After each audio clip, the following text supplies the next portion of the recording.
Hello class 10th. How are you? Fine. Okay. Let's begin chemistry lecture. Okay. देखिए इससे पहले वाले video में हम लोगों ने बात की थी प्रॉपर्टीज ऑफ एसिड्स. ओके. तो एसिड से रिलेटेड सारे कॉन्सेप्ट हम ऑलरेडी पढ़ चुके हैं. आज हम शुरू करते हैं basis.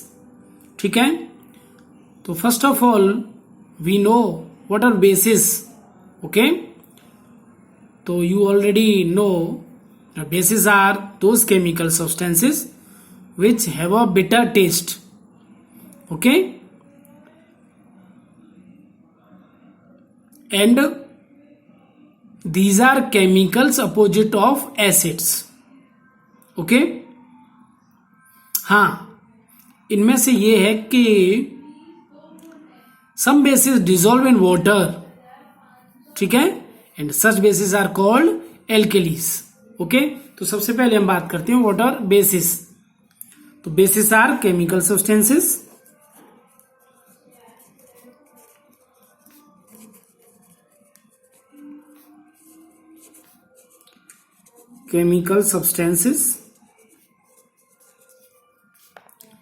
which have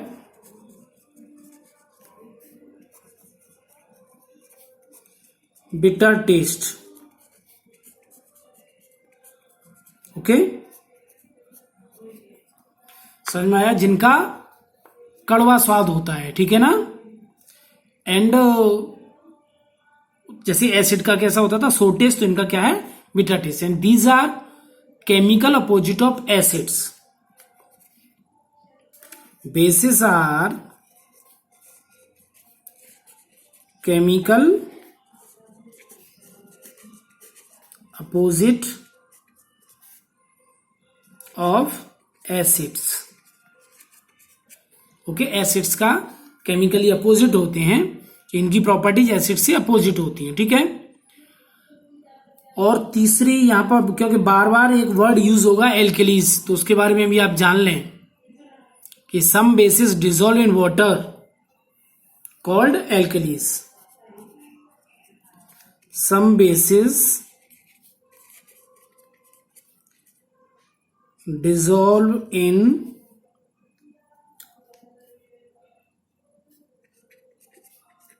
water. Okay. Called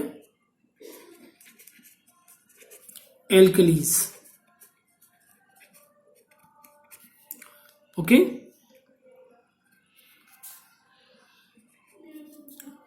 आप याद रखिएगा IS ही होता है, IES नहीं होता. ठीक है.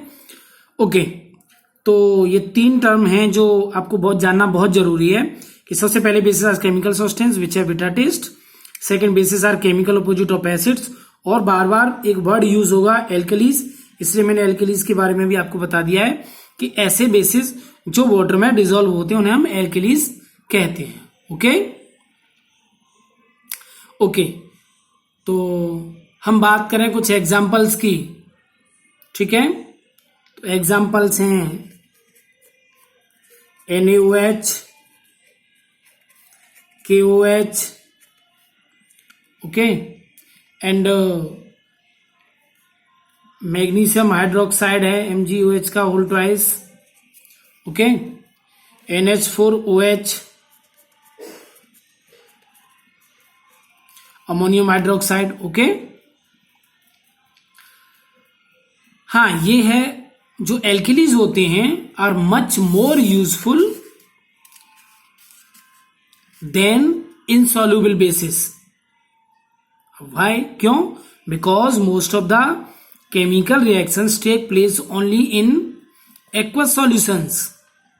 बहुत सारी ऐसी रिएक्शंस होती हैं जो सिर्फ एक्वस सॉल्यूशन में होती हैं, इसलिए जो एल्केलीज हैं वो ज्यादा इंपॉर्टेंट हैं. ओके. ओके. अब यहां पर हम बात करते हैं, जैसे हमने एसिड्स के बारे में सीखा था कि what all acids have in common, तो यहां पर भी हम ये चीज पढ़ेंगे कि what all basis have in common. What all bases have in common. Okay, बहुत इंपॉर्टेंट टॉपिक है कि सारे बेसिस में क्या चीज कॉमन होती है. ओके, तो कुछ आप पहले, सबसे पहले आप एक कुछ एग्जांपल्स देखिए. जैसे NaOH है. ओके, और इसे जो वाटर में डिजोल्व किया जाता है, वाटर यहां लिख देता हूं या एक्वा लिख सकते हैं आप यहां, तो सोडियम आयन निकलेंगे, ये भी एक्वा. ओके, वाटर में इसलिए, और plus OH hydroxide ion. Okay, ये क्या है, ये है हाइड्रोक्साइड आयन.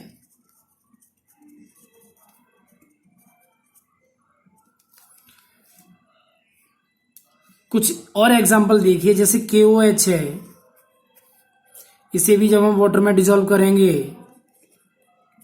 तो पोटेशियम आयन होगा और plus hydroxide ion.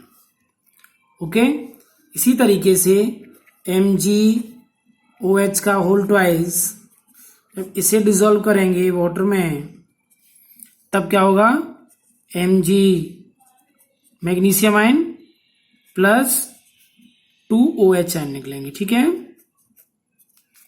Hydroxide ion. तो जनरली हमने देखा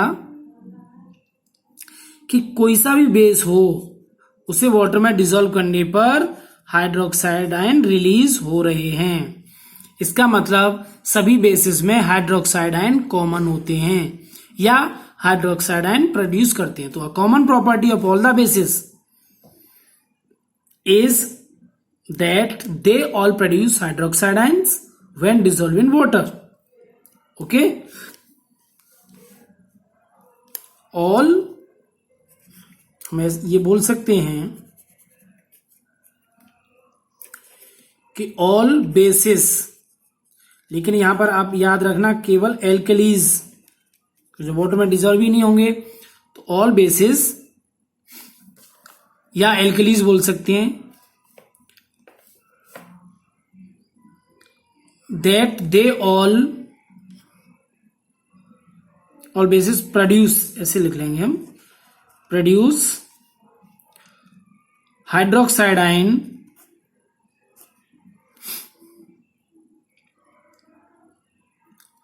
when dissolved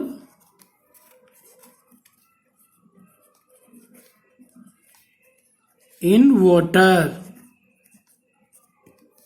ओके, तो ये याद रखना है.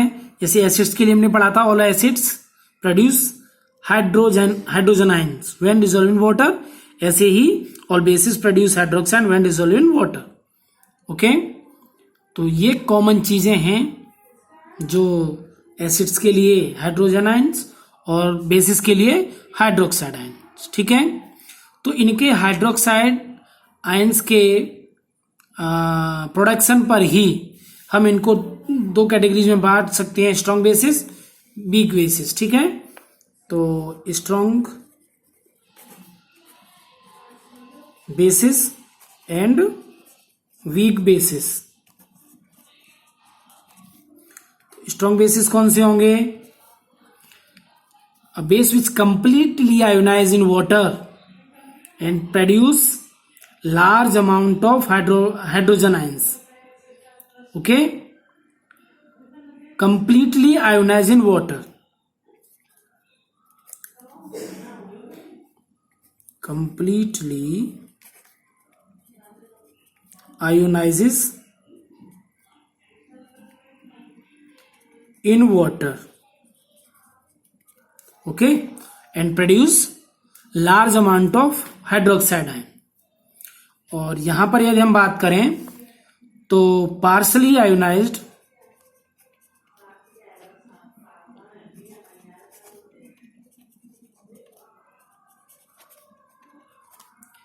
in water and produce a small amount of hydroxide ion. Okay, यहां पर large amount of hydroxide ion. Okay, और यहां पर less amount of hydroxide ion. Example की यदि हम बात करें तो स्ट्रॉन्ग बेसिस में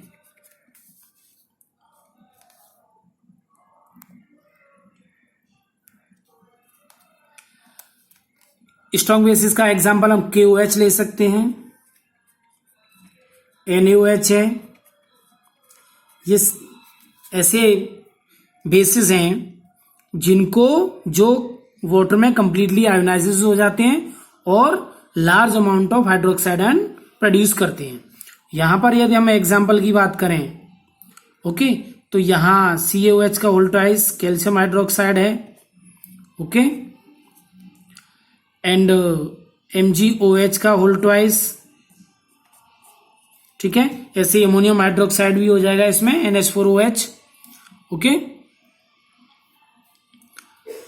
तो आपने ये चीजें बहुत अच्छे से सीख ली होंगी, समझ ली होंगी कि किस तरीके से बेसिस की प्रॉपर्टीज क्या हैं और उन बेसिस में हाइड्रोक्साइड आयन कॉमन होते हैं या वो प्रोड्यूस करते हैं वाटर में डिसॉल्व करने पर, और उसी के बेसिस पे strong bases and weak bases, okay. चलिए अब हम बात करेंगे प्रॉपर्टीज ऑफ बेसिस, ओके। तो प्रॉपर्टीज ऑफ बेसिस में पहली प्रॉपर्टी तो यही हो जाएगी, बेसिस है bitter taste. Second, bases feel soapy to touch करने पर चिकने लगते हैं। और third, bases turn red litmus to blue. ये तो कॉमन प्रॉपर्टीज हो गई। हाँ, एक प्रॉपर्टी हुआ कि basis conduct electricity in solution, electricity conduct करते हैं जैसे एज एसिड्स डू, ओके। तो इसके अलावा उसकी रिएक्शन, कुछ केमिकल रिएक्शंस 1-2, ओके। तो ये नेक्स्ट वीडियो में, तब तक प्रॉपर नोट्स बनाइए, लर्न करिए, ओके। Thank you.